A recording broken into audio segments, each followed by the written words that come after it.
คืนนี้ครับซึ่งช่วงแรกนะครับของค่ำคืนนี้ขอเริ่มต้นด้วยการแสดงจากวงดนตรีวงสเปียร์ครับครับผมต่อไปนี้เป็นการแสดงจากวงดนตรีของนักเรียนที่เต็มไปด้วยความสามารถและความรักในเสียงดนตรีครับ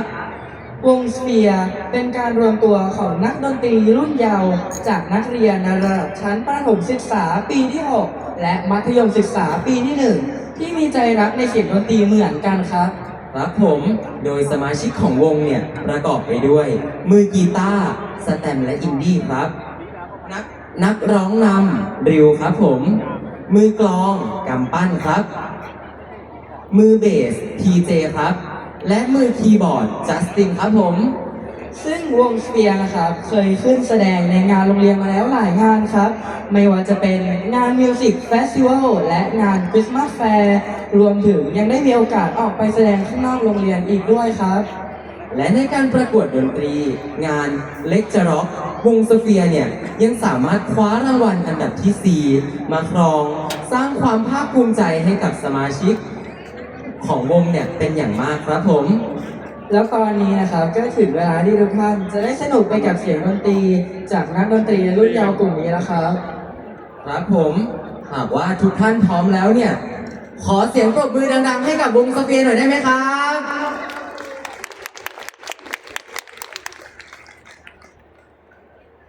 สวัสดีครับพวกเราวงสเปียร์ยินดีต้อนรับเข้าสู่งาน SC Night 2025 ครับ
และชีวิตมันยังยืนยันที่จะ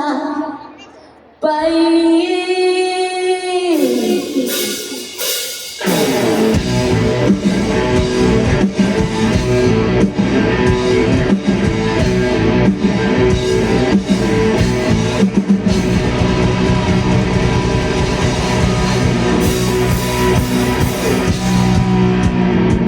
ไปนั้นกันต่อกับเพลงต่อไปครับเพลงของคนในโลกเพียงความรัก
Just one could be